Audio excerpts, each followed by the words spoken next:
उम्मीद है कि आप तमाम दोस्त खैरियत से होंगे। देखिए, कल जो है वो वज़ीर ख़ज़ाना साहब की प्रेस कॉन्फ्रेंस थी, जिसमें उन्होंने इस बात का इशारा किया, ना सिर्फ कि इशारा किया बल्कि काफ़ी हद तक एक्सप्लेन करने की भी कोशिश की कि गवर्नमेंट ऑफ पाकिस्तान का जो है वो आने वाले दिनों में पेट्रोल प्राइसेस बढ़ाने का कोई इरादा नहीं है। अब उनके इस बयान के बाद जो है ये काफ़ी सारी चहमगोइयाँ होनी शुरू हो गई कि अब कल जो है वो मार्केट में क्या होगा।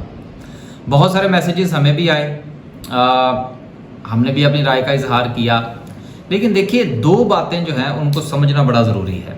एक बात यह है कि अगर वो पेट्रोल प्राइसेस बढ़ा देते तो क्या आज स्टॉक मार्केट पॉजिटिव होती, और दूसरी बात यह है कि उन्होंने पेट्रोल प्राइसेस नहीं बढ़ाई तो स्टॉक मार्केट जो है वो नेगेटिव हुई है। इन चीज़ों को समझना बहुत ज़रूरी है। देखिए, इस वक्त मुल्क के जो इकोनॉमिकल पोजीशन चल रही है वो सबके सामने है।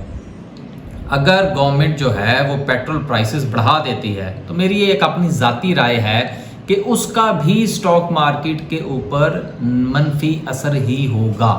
उसकी वजह ये है कि जैसे ही पेट्रोल प्राइसेस बढ़ेंगी, आम आदमी की ज़िंदगी के ऊपर बहुत ज़्यादा मुश्किलात जो पहले से मौजूद हैं उनमें मज़ीद इजाफ़ा हो जाएगा, और उस इजाफे की वजह से बहुत ज़्यादा मुल्क के अंदर इंतशार के फैलने का ख़दशा है। यही वजह है कि गवर्नमेंट जो है वो अभी पेट्रोल प्राइसेस बढ़ाने के मूड में नज़र नहीं आती। एक चीज़। दूसरी बात ये है कि देखिए सर, बात ये है कि अगर स्टॉक मार्केट जो है वो सिर्फ इस वजह से नेगेटिव हुई है कि गवर्नमेंट ने 50 रुपये पेट्रोल प्राइसेस नहीं बढ़ाई, तो ये कम से कम बात मेरी समझ से बालातर है।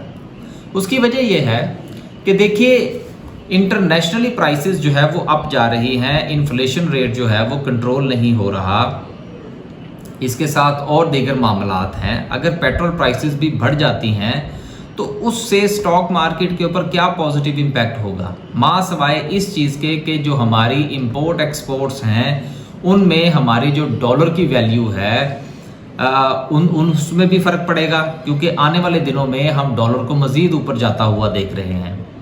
लिहाजा अगर हम पेट्रोल प्राइसेस में इजाफा होता हुआ देखते हैं तो उसको इस चीज़ के साथ नथी करना कि जी मुल्क के अंदर स्टेबिलिटी आ जाएगी, ये कम से कम मैं इस जो पॉइंट ऑफ व्यू है उसके साथ इत्तफाक नहीं करता।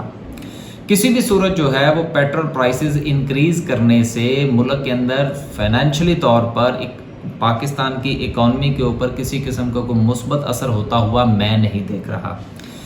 लिहाजा यही वजह है कि डिसीजंस जो हैं वो सिर्फ इस बुनियाद पर नहीं हो सकते कि आप पेट्रोल प्राइसेस बढ़ाएं और पेट्रोल प्राइसेस ना बढ़ाएं। अगर वो बढ़ाते हैं तब भी उनको बाकायदा तौर पर अपना एक लाए अमल देना होगा, पॉलिसी स्टेटमेंट देना होगा कि पैसा कहाँ से आएगा, कैसे वो इन प्राइसेस को जस्टिफाई करेंगे। लेकिन अगर वो बढ़ाते हैं तब भी उनको बताना पड़ेगा। लिहाजा आज स्टॉक मार्केट ने जो 800 पॉइंट निकाले हैं, इसको इस चीज़ के साथ नथी करना कि जी चूँकि गवर्नमेंट ने जो है वो पेट्रोल प्राइसेस नहीं बढ़ाई, इस वजह से जो है वो मार्केट के अंदर जो है वो डाउनफॉल देखने को मिला है। ये चीज़ें कम से कम मेरे नज़दीक जो है वो कनेक्ट नहीं होती। आप इससे यकीनन इख्तलाफ फरमाइए। मैं सिर्फ एक बात जो है वो ये एक्सप्लेन करना चाह रहा था कि देखिए इकोनॉमिकल पोजीशन गवर्नमेंट की कुछ भी हो, लेकिन आने वाले दिनों में हालात, अब पेट्रोल प्राइसेस बढ़ें या ना बढ़ें, दोनों सूरतों में स्टॉक मार्केट के ऊपर प्रेशर रहेगा, क्योंकि स्टॉक मार्केट का गिरना पेट्रोल प्राइसेस के साथ रिलेटेड नहीं है, ये गवर्नमेंट की स्टेबिलिटी के साथ रिलेटेड है कि क्या गवर्नमेंट जो है वो स्टेबल है। क्योंकि अगर गवर्नमेंट स्टेबल होगी तो पेट्रोल प्राइस बढ़ेगी, तब भी उसके बावजूद भी वो सरवाइव कर जाएंगे, कुछ पॉलिसीज़ ऐसी बनाएंगे, आवाम को कुछ रिलीफ देंगे जिसकी बुनियाद पर वो पेट्रोल प्राइसेस को किसी ना किसी तरीके से अकोमोडेट करने के काबिल होंगे। लेकिन अगर गवर्नमेंट कमज़ोर होती है, पेट्रोल प्राइसेस ना भी बढ़ाएं, तब भी स्टॉक मार्केट जो है वो डाउनफॉल का ही शिकार रहेगी। अल्लाह हाफिज़।